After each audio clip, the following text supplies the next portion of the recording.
Hey everyone, it's Mia, and in today's video we are going to be talking about setting intentions for 2021. So this is going to be how to choose your goals and how to actually achieve your goals in 2021, because we all know like 90% of New Year's resolutions just end up failing. So here is how to make them not fail, and here are some New Year's resolution ideas that you should have this new year.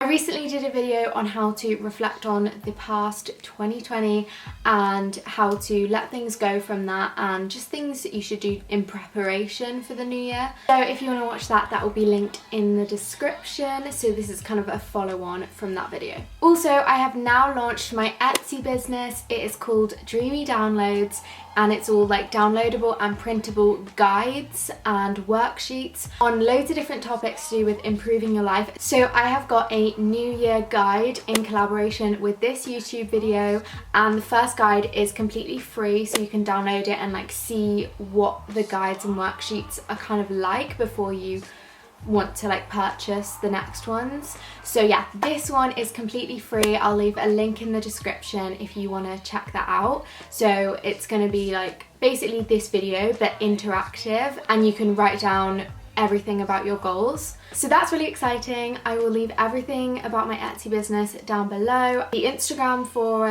and if you like this video, make sure to give it a thumbs up, subscribe to my channel down below, and let's just get started. So the first thing I want to say is I love the idea of SMART goals. I don't know if anyone's heard of it. It's quite a commonly used thing, but it's an anagram. Is it an anagram?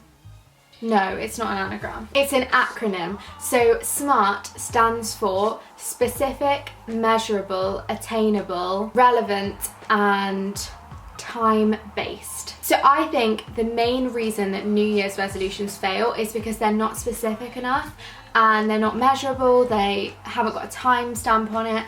So if you are too broad with your goals, you can't really achieve them, because it's not something you can incorporate into your daily life if you're not specific enough. So when you make your goal specific, you want to be thinking about how you're going to achieve it. For example, if your goal is to eat healthier, then think about how you're going to eat healthier. Maybe you want to eat 5 portions of fruit and vegetables a day. Maybe you want to eat more whole foods, foods from the earth. So if you're making it more specific, you'll know how to actually do that. You'll like buy more fruits and vegetables. You'll eat more fruits and vegetables, rather than be like, right, like where do I start eating healthier? And you want to research your favorite recipes, make them healthy, if that is your goal.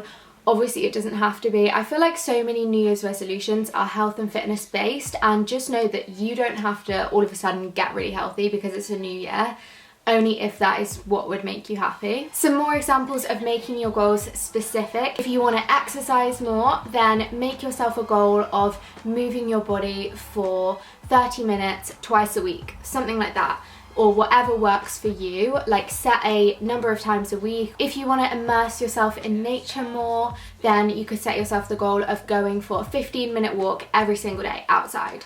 So see how all of these are like something that I could put into my daily or weekly routine, rather than just saying, oh, I want to work harder, you know, like what does that mean? So if my goal is to work harder, then I'm going to turn that into, I'm going to make notes after every single lecture that I do. The next point, measurable, meaning you can track your progress.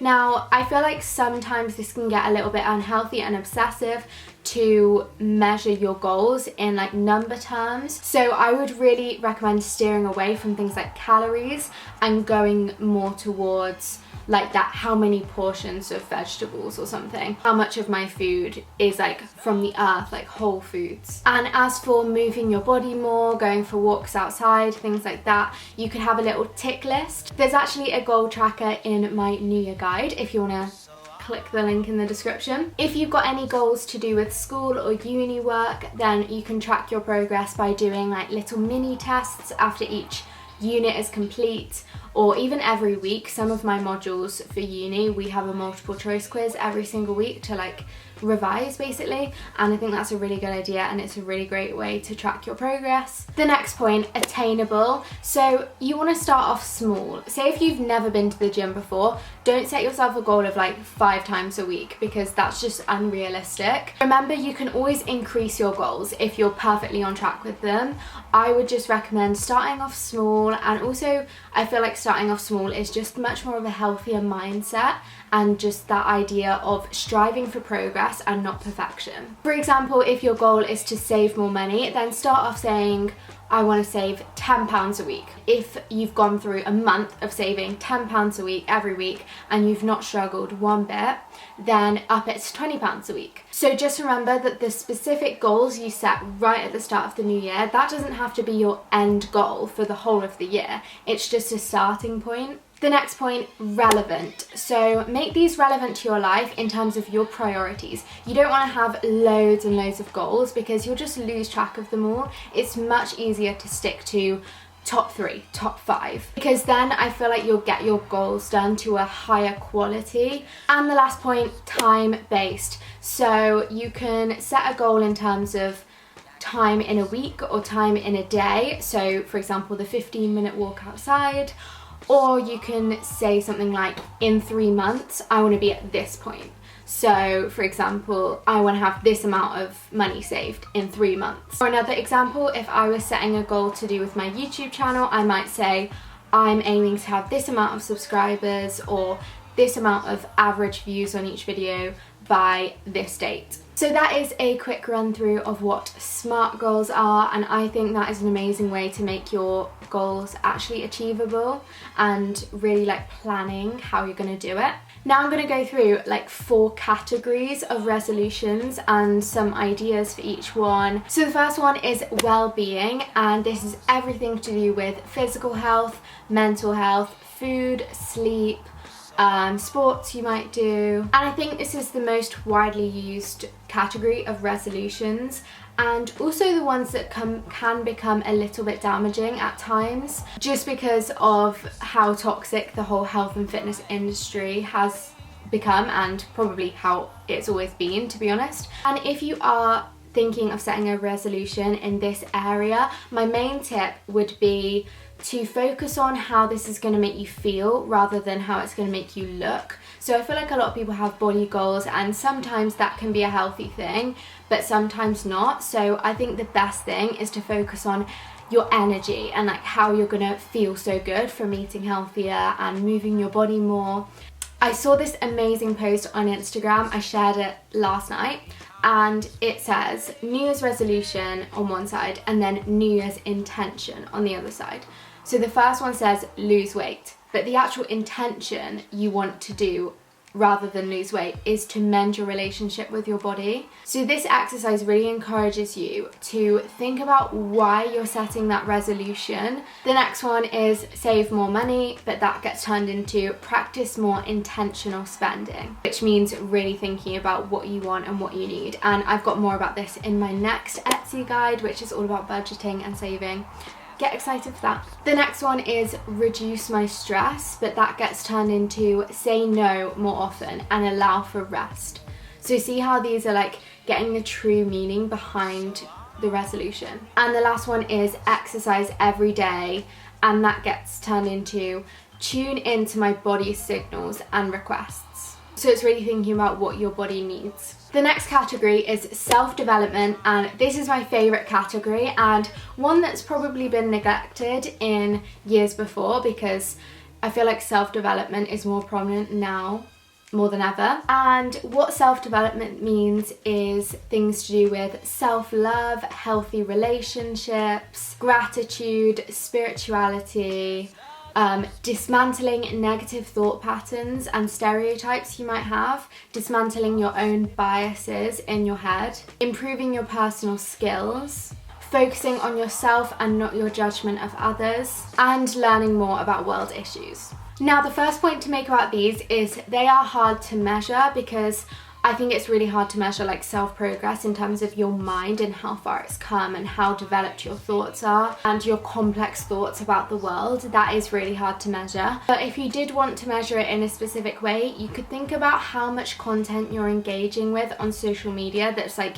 meaningful and to do with bettering yourself, rather than just like scrolling through mindlessly and not getting anything from it. I can link some really good influencers down below for self-development, self-love, everything like that. So definitely check them out if you are wanting to have a resolution in this area.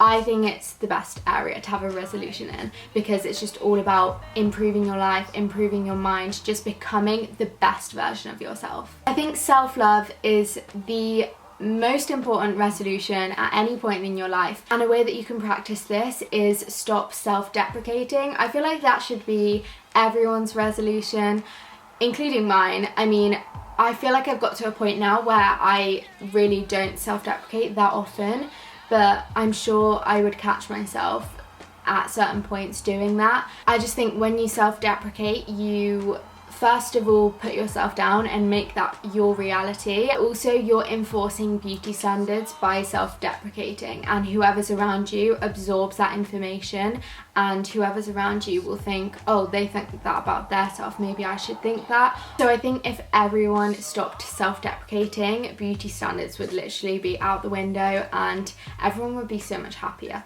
And I know that it's way easier said than done, but I think that is a great resolution if you're looking to work on that. Another thing that comes into self-development is your spiritual journey.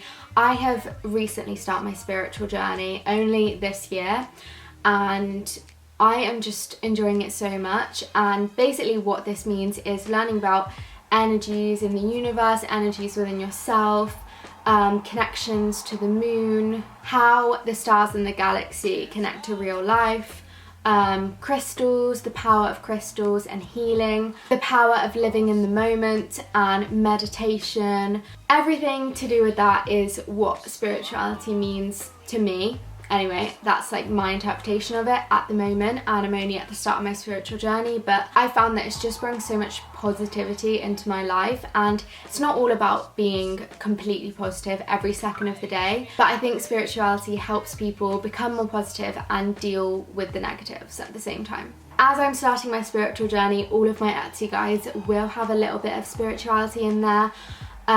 Not the entire guide. Like, I like to mix practicality and spirituality together. So yeah, I am gonna have some affirmations in there, which I will pop on the screen right now, the New Year affirmations that I picked out my favorite ones or came up with myself. The next category is education, so anything to do with schoolwork, uni work, anything you are studying for. I think it's always great to have goals to do with education. I mean, maybe that's just me. Obviously, you don't have to. I just do quite enjoy studying, and I'm like always striving to be better and be more motivated, study in smarter ways, get better grades. And I think I really have improved in the last few months, just at the start of this academic year. And I really want to carry that into 2021, which will be difficult now that I'm taking on like new responsibilities. I obviously am really passionate about YouTube, and now I've got my own business, which yeah, it is a lot to juggle, but I do love having educational goals. And if you're not in education, this can also include learning a language, reading about things that interest you, like random topics that interest you, non-fiction or even fiction, like reading fiction books is really amazing for your brain. So you could have a goal of how many books you want to read this year. You could have a goal of going on Duolingo every day and like learning a new language. You could pick a really interesting topic and just do some extra studying on it every month. I just think that would be really interesting. And the last section is work/personal hobbies. About hobbies mainly. You could have goals to do with developing your knowledge on this hobby. You could do like an online course. You could try and turn your hobby into a stream of income. For example, just offer your expertise and charge for it. I don't know, like if you know a language, teach people teach other people and charge for it. Do tutoring. If you are into sports, you could do like coaching for it. If you love things to do with art, create your own prints. Start your own Etsy business. Like you could do artwork and then charge for prints of them. Like if you're doing that, please let me know in the comments because I will buy them. I'm obsessed with things like that. You could have the goal of just putting more time and effort into it. If it's something you really care about and you feel like you've neglected for other things, then make a goal of really like prioritizing it, because your hobbies are so important. And in terms of work, you could have financial goals such as saving a certain amount of money, saving a certain amount per week, or by this date. Or if you're currently in like a career, if you know what I mean, like you could have goals to do with getting a promotion or earning more money, starting a side hustle, things like that. So all of those categories I just mentioned, there'll be a page in my guide for every single one where you can write out like your current progress to do with it, and then your next goals, how to make them SMART goals. I've got the summary of SMART goals in the guide as well, just in case you don't remember. Also in the guide, I've got affirmations that you can repeat to yourself, meditate with, use with crystals to really enhance your goals and like attract them. I've got crystal recommendations for different types of goals, and also in the guide is screensavers for you to use, so like motivating New Year screensavers. So it's basically just a collage of things that might be to do with your goals and like quotes and just like beautiful photos really. And yeah, so I've got a phone screensaver and a laptop screensaver in there.